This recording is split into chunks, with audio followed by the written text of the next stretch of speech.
નમસ્કાર.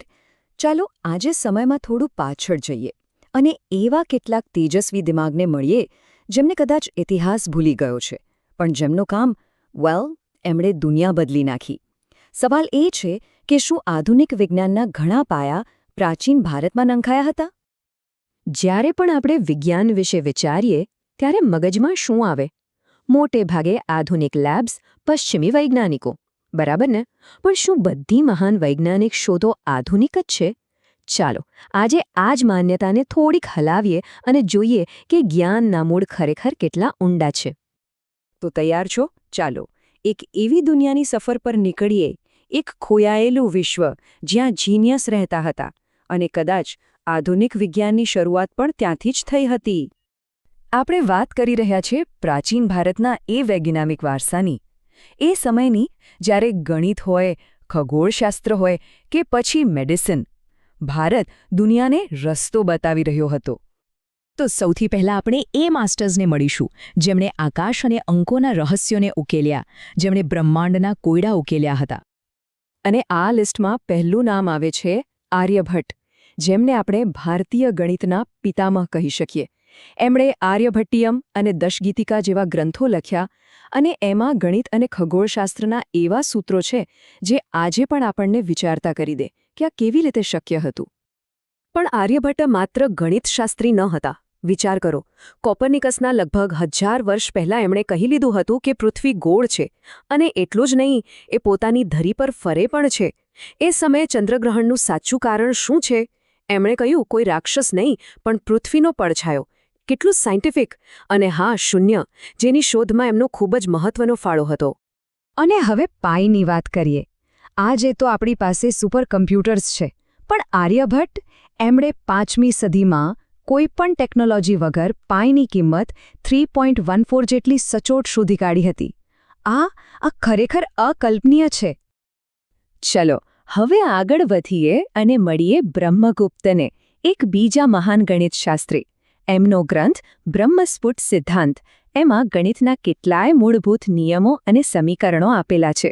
પણ એમની એક વાત એવી છે જે સાંભળીને કદાચ નવાઈ લાગશે. એમણે ગુરુત્વાકર્ષણની વાત કરી હતી. જી હા, સર આઇઝેક ન્યૂટનના લગભગ 1000 વર્ષ પહેલાં બ્રહ્મગુપ્તે એમના ગ્રંથમાં લખ્યું કે પૃથ્વીનો સ્વભાવ જ છે બધી વસ્તુઓને પોતાની તરફ આકર્ષવાનો. વિચાર કરો, એ સમયમાં આ કેટલો ક્રાંતિકારી વિચાર હશે. હવે વારો છે વરાહમિહિરનો.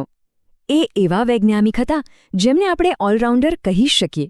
તેઓ માત્ર આકાશના તારા જ નહોતા જોતા, એમણે વાતાવરણ પર ઊંડું સંશોધન કર્યું, અલગ અલગ પ્રકારની માટીનો અભ્યાસ કર્યો અને ભૂકંપ પાછળનું વિજ્ઞાન શું છે એ પણ જાણવાનો પ્રયાસ કર્યો.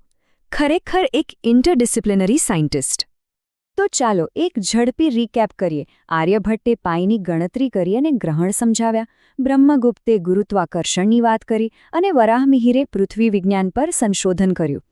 આ બધાએ મળીને આધુનિક જ્ઞાન માટે એક મજબૂત પાયો તૈયાર કર્યો હતો. ચાલો હવે ગણિત અને આકાશની દુનિયામાંથી બહાર આવીને આરોગ્યના ક્ષેત્રમાં જઈએ. હવે આપણે એ મહાન ચિકિત્સકોને મળીશું જેમણે હજારો લોકોના જીવ બચાવ્યા. અને આ ક્ષેત્રમાં જે પહેલું અને સૌથી મોટું નામ આવે છે તે છે મહર્ષિ ચરકનું. એમનો ગ્રંથ ચરક સંહિતા એ માત્ર એક પુસ્તક નથી, એ પાચન, મેટાબોલિઝમ અને ઇમ્યુનિટી જેવા વિષયો પરનો એક સંપૂર્ણ જ્ઞાનકોશ છે. આજે પણ આયુર્વેદનો પાયો ચરક સંહિતા જ છે. અને તમને જાણીને નવાઈ લાગશે, એમણે એમના પુસ્તકમાં 2000થી પણ વધુ ઔષધીય વનસ્પતિઓ અને જડીબૂટીઓનું વર્ણન કર્યું છે. 2000 સદીઓ પહેલાં. આ બતાવે છે કે એમનું જ્ઞાન કેટલું વિશાળ હતું. હવે વાત કરીએ મહર્ષિ સુશ્રુતની, જેમને દુનિયાના પહેલા મહાન સર્જન કહી શકાય. જી હા, સર્જન. અને એમનું કામ એ તો આધુનિક સર્જરી માટે એક પાયાનો પથ્થર છે.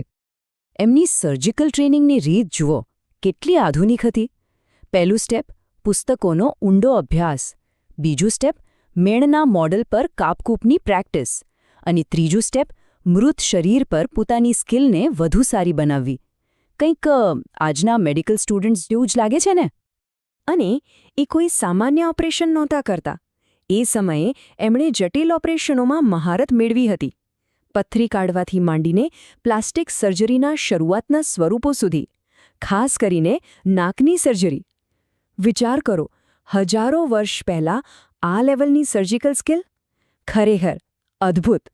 તો આપણે ગણિત જોયું, સર્જરી જોઈ, હવે રસાયણશાસ્ત્ર એટલે કે કેમિસ્ટ્રીની વાત કરીએ. અને એ માસ્ટરની જેમણે કેમિસ્ટ્રીની દવાઓ સાથે જોડી દીધી. આ હતા આચાર્ય નાગાર્જુન. તેઓ નાલંદા યુનિવર્સિટીમાં બૌદ્ધ શિક્ષક હતા અને ભારતીય રસાયણશાસ્ત્રના માસ્ટર ગણાતા હતા. એમના મુખ્ય ગ્રંથોમાં રસરત્નાકર અને આરોગ્ય મંજરીનો સમાવેશ થાય છે. એમની સૌથી મોટી અને કદાચ સૌથી ક્રાંતિકારી ભલામણ શું હતી ખબર છે? પારા એટલે કે મર્ક્યુરીની ભસ્મનો દવા તરીકે ઉપયોગ.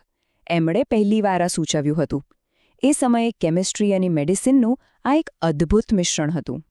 તો આપણે આ બધા મહાન વૈજ્ઞાનિકો વિશે વાત કરી, પણ સવાલ એ છે કે આ વારસાનું આજે શું મહત્વ છે? આ બધી જૂની વાતો આજે કેટલી કામની છે? જુઓ, આ માત્ર ઇતિહાસના પાના નથી. આ એ મજબૂત પાયો છે જેના પર આધુનિક જ્ઞાનની આખી ઇમારત ઊભી છે. શૂન્ય વગર કમ્પ્યુટર ન હોત, સુશ્રુત વગર આધુનિક સર્જરી કદાચ કંઈક અલગ જ હોત. એમના વિચારો આજે પણ આપણી દુનિયાને પ્રભાવિત કરી રહ્યા છે. અને અંતે આ બધું આપણને એક મોટા સવાલ પાસે લાવીને ઊભો રાખે છે. પ્રાચીન જ્ઞાનના બીજા એવા કેટલા રહસ્યો હશે જે હજુ પણ ઉકેલવાના બાકી છે? ઇતિહાસના પાનામાં હજુ બીજું શું શું છુપાયેલું હશે જેની આપણને કલ્પના પણ નથી?